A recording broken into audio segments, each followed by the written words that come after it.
G'day everyone and welcome back to Home Drive-In. Michael Myers has been and probably will always be my favourite horror villain of all time, and as cliche as it sounds, Halloween is my favourite horror film of all time, so naturally the sequel had some pretty big shoes to fill. Since I will be offering a fairly extensive critique of Halloween 2, including major plot points, consider this a heavy spoiler warning moving forward. And remember guys, if you are enjoying these videos, please give that like button a stab, leave me a comment, or even consider subscribing. So with that said, light up your jack-o'-lanterns, which is a weird thing to say in April, and let's explore Halloween 2.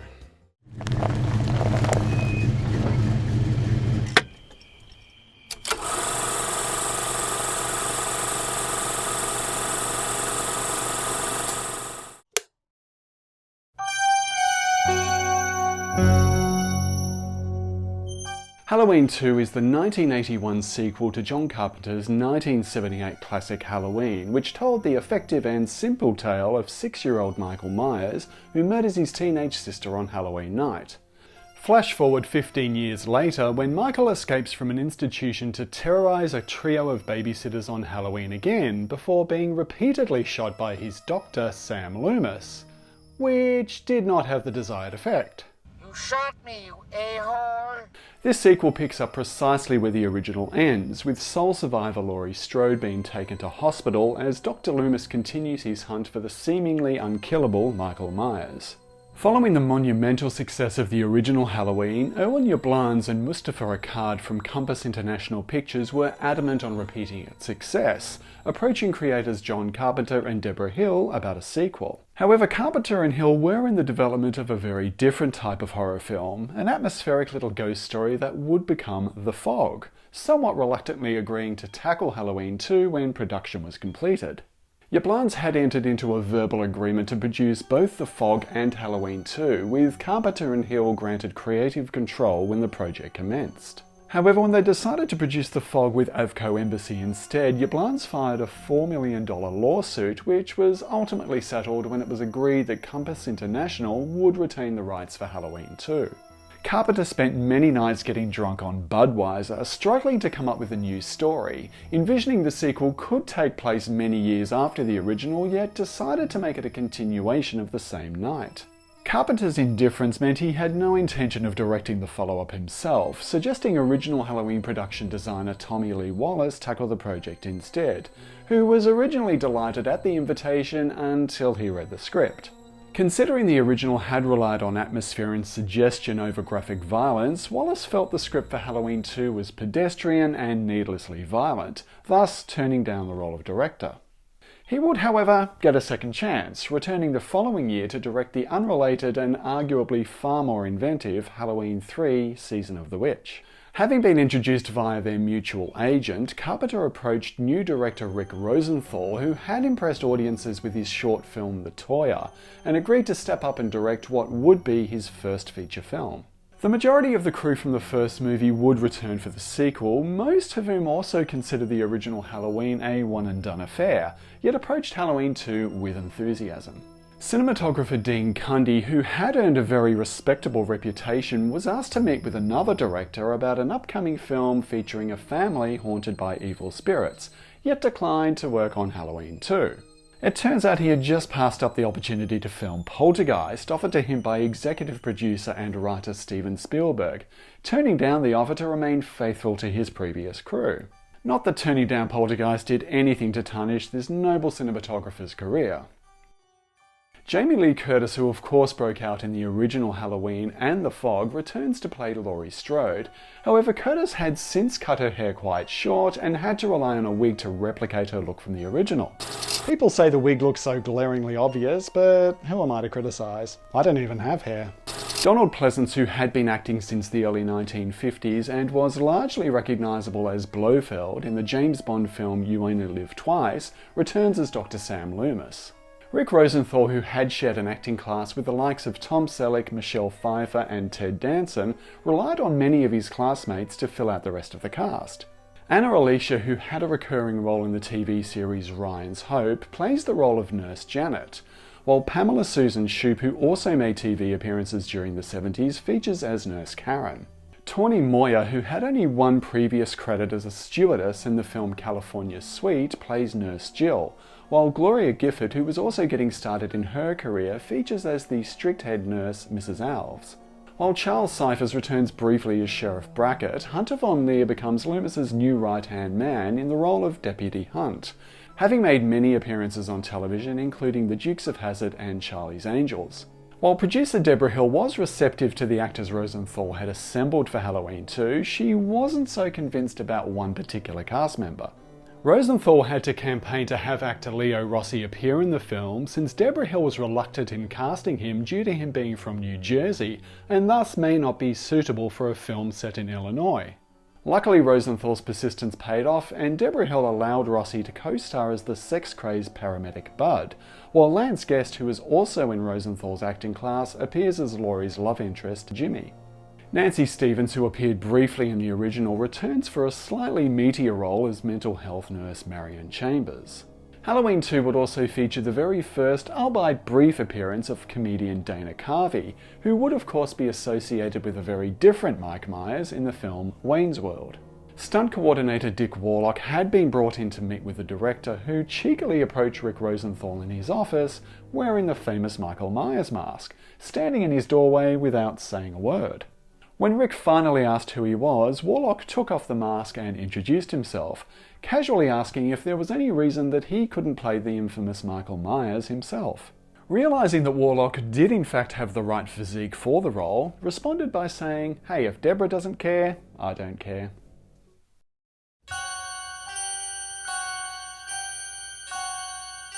Halloween 2 was filmed over approximately 6 weeks in the spring of 1981, co-funded by Italian producer Dino De Laurentiis on a budget of $2.5 million, which compared to Halloween's minuscule $320,000 was quite the increase. Filming took place at a closed portion of the Morningside Hospital in Inglewood, California, as well as Pasadena Community Hospital, both of which doubled for the fictional Haddonfield Memorial. However, the hospital location proved quite difficult since it was under a flight path with aircraft frequently passing overhead, requiring a crew member to stand on the roof to warn of incoming planes. The setting would eventually draw one of the bigger criticisms of Halloween 2, since the hospital seems unnaturally vacant throughout the film, even for a nighttime setting, leaving Michael Myers free to roam the corridors without being discovered. However, in the Blu-ray commentary, Rick Rosenthal defends this detail, relating a story where he and his wife went to UCLA one night for blood tests before getting married, in which they spent almost an hour trying to find somebody to assist them. Additional filming, including the climactic explosive finale, was shot at Rawley Studios, where Carpenter and Hill had also shot much of their previous film, The Fog.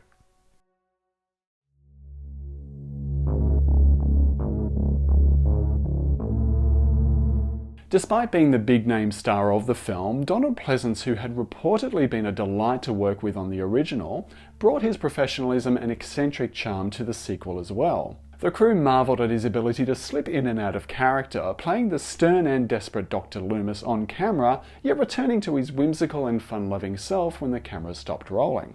He was, in the producer's words, the glue that made the sequels doable, and still managed to convincingly work with some admittedly awkward dialogue as only Pleasance can, reminding us all that Michael Myers was pure evil. Being the polar opposite to her character Laurie Strode, the usually extroverted Jamie Lee Curtis had to resort to being bedridden for most of this film, yet played her role professionally and diligently.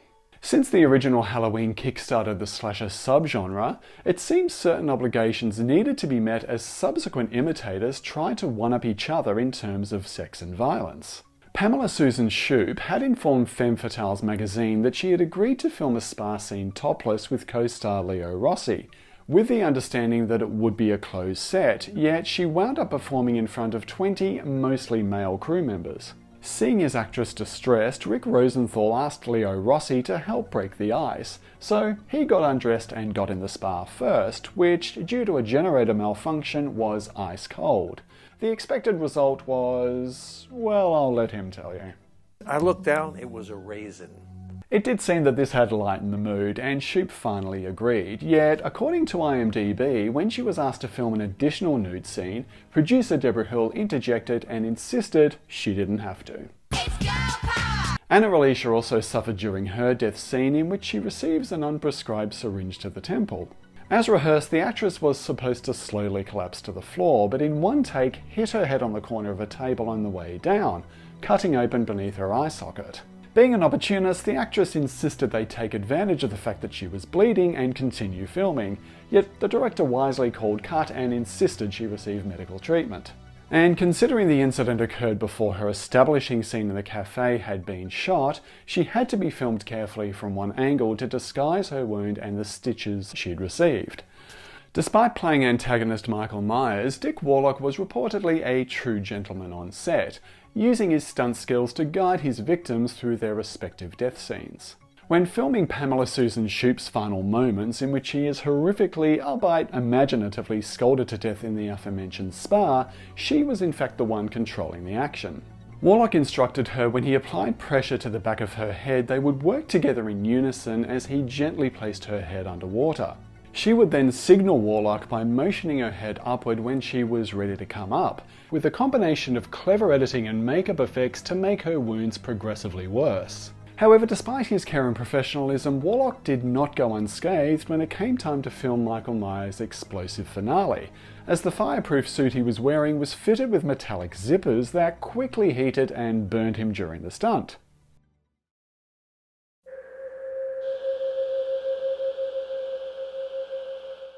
It's pretty common knowledge among horror fans that a modified William Shatner Captain Kirk mask was worn by Nick Castle, who played Michael Myers in the original film. After filming, it was returned to Deborah Hill, who, thinking they'd never need it again, kept it in a box under her bed. While other masks were created to be incinerated in the finale, the mask from the original Halloween is largely the one worn by Dick Warlock in Halloween 2, which now looks quite different due to its dishevelled state and due to Warlock's broader facial features. And I'm going to weigh in on this. For years I'd always thought that Michael looked his creepiest in this film, but could never quite figure out why until another reviewer pointed something out. The reason Michael's mask looks so creepy compared to, say, Jason's mask in the Friday the 13th series is that it almost resembles flesh. And its tighter fit and unkept appearance on Warlock means it looks even more effective in this film than any other. Hey, that's just my opinion. I'd love to hear what you guys think in the comments. Ultimately, Deborah Hill gave the mask back to Dick Warlock after filming had wrapped, since she was certain that Michael Myers was now officially done and there will never ever be another film made about him.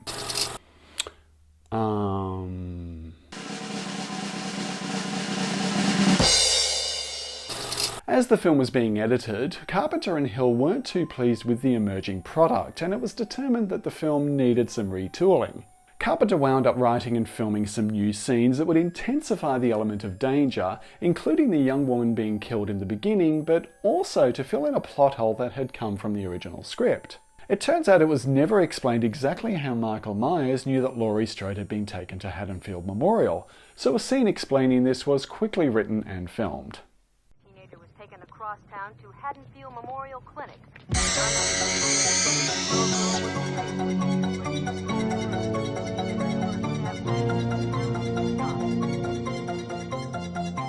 Rather than write entirely new music, John Carpenter collaborated with composer Alan Howarth to revamp some of the electronic themes from the original, using an organ sound instead of a piano.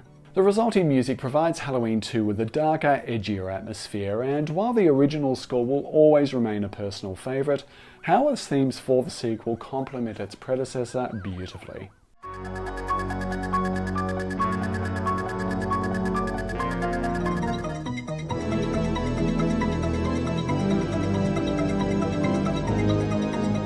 It turned out to be a busy time for Howarth, who was also creating some of the sound design for the second chapter in another film franchise at the same time. Meh, you take the good with the bad. Notable soundtrack releases include the initial release in 1981 by Varese Sarah Band with 12 tracks, while an expanded edition was released in the US in 2009 featuring an extra 6 tracks, which was just largely repeated material, running for a generous 70 minutes. The 12-track edition was reissued on vinyl by Mondo in 2023 across the US, Canada and Europe. Mr. Sandman, bring me a dream. Bookending the film, however, is Pat Ballard's song Mr. Sandman by the Chordettes, which has puzzled viewers over the years, but the lyrics Bring Me a Dream may have been aligned with the fact that Laurie spends much of this film asleep. The song had also re-entered the mainstream with a cover by Emmylou Harris in 1981, the same year the film was shot, with its upbeat nature cleverly catching viewers off guard before witnessing the horrors to come.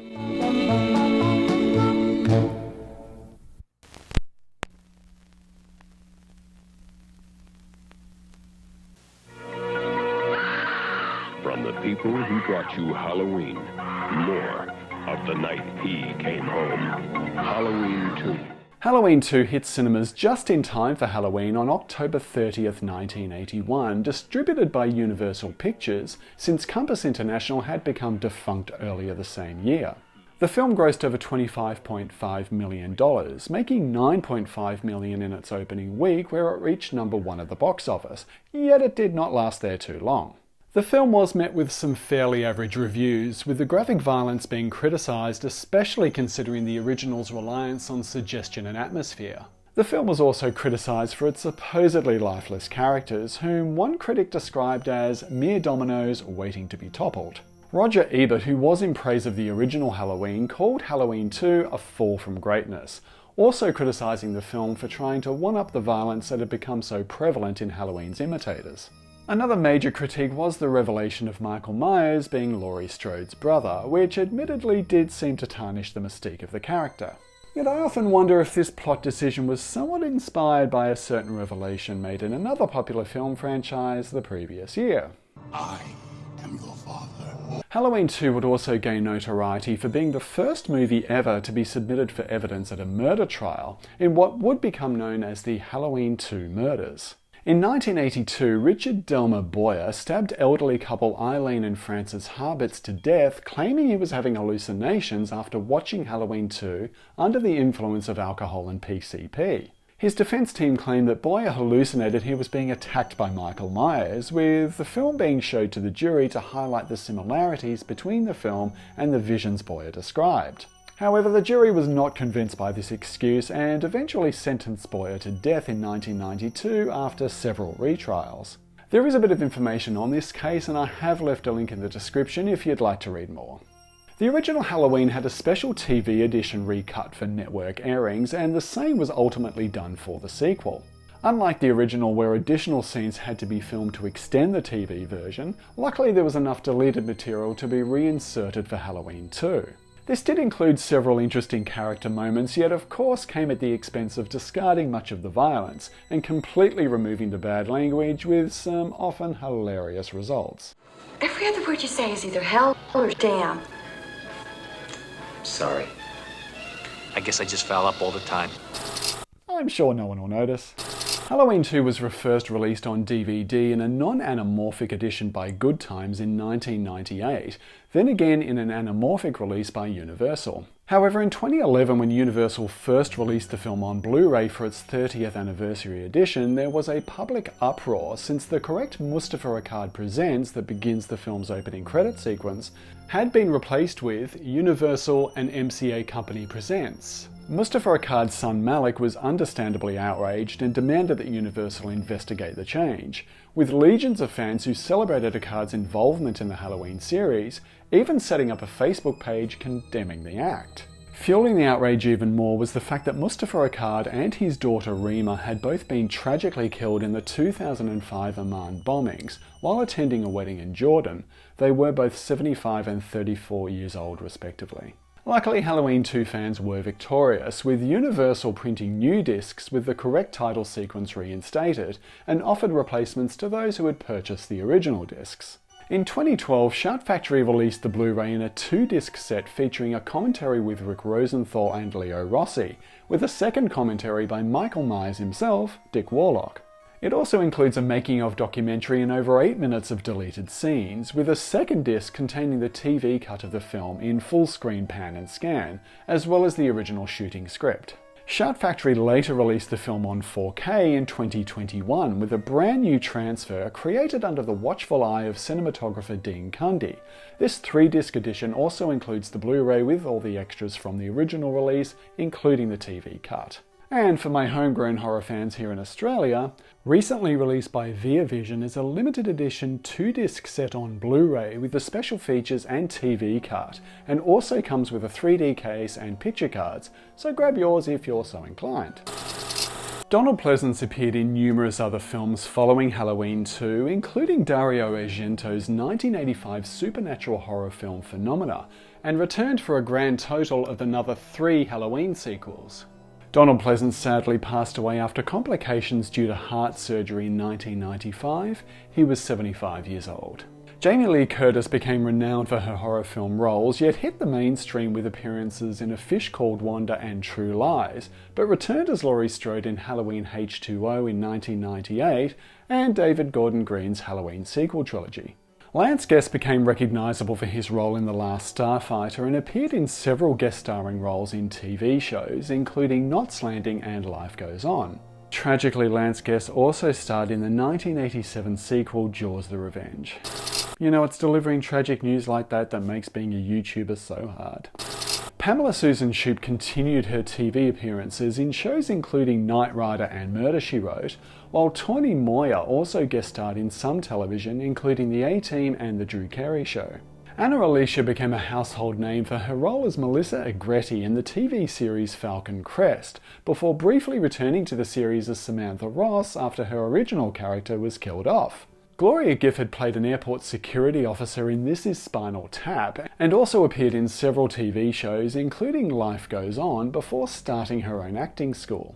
Leo Rossi was recognisable for his role as the instigator of the gang rape in The Accused, starring Jodie Foster, as well as his role as Carlo in Analyze This with Robert De Niro.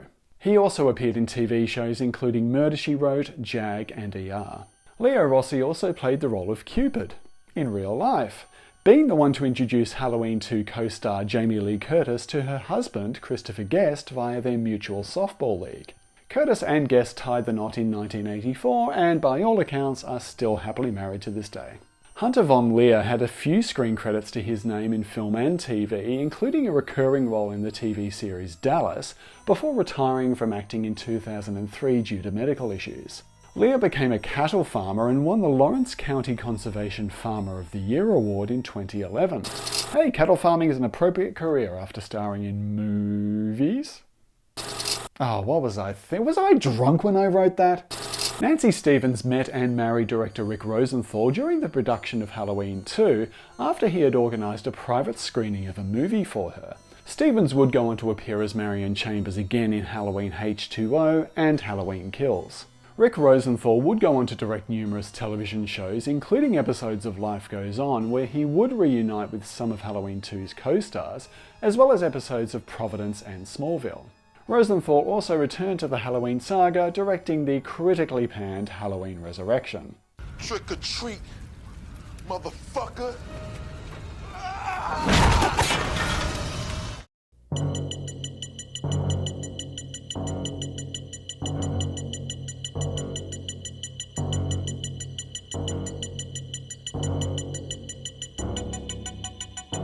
Halloween 2 must be commended for its attempt to replicate the atmosphere of the original, even if the finished product lacks the originality that made the first film so special. The original Halloween worked due to its simplicity and atmosphere, and giving us a compelling villain and protagonist that we could get behind. However, this sequel regrettably limits her screen time by confining her to a hospital bed. Hey, at least that mistake won't ever be repeated. Oh. I also joined the critics who condemned the mention of Michael Myers' apparent Celtic connections and his revelation as Laurie's brother, which was thankfully later retconned in the most recent trilogy. Wasn't it her brother? No, that's just a bit that some people made up to make him feel better, I think. Okay, I've piled on this film a little bit, but please don't get me wrong. I do love Halloween 2 for what it is. It is an edgier and darker film than its predecessor that should hopefully appease the original film's most loyalist fans. The emerging slasher craze demanded that the violence be amped up for the sequel, which they achieved with some real innovation and some inventive kills. The performances are far better than you may expect, and the stunning cinematography must be lauded for looking as rich and atmospheric as the original. Halloween 2 is ultimately a cut well above the other slasher imitators of the 1980s, and is a fun movie for horror fans to watch on a cozy night, being a more than worthy sequel that is far less trick and more treat. It's time, Michael. Thanks so much for watching this retrospective, everyone. It's hard to live up to a film that revolutionised the slasher genre, but Halloween 2 gives it a pretty decent go. As usual, if you want to leave me a comment, give me a like, share and subscribe, that would be awesome. I really do want to take this time to thank everyone who is commenting, watching and subscribing. I've had some great interactions with some of you and it really encourages me to bring you the best content that I can. And while on that topic, I will be back soon with a new video, but until then, be good to yourselves and each other. I'll see you next time.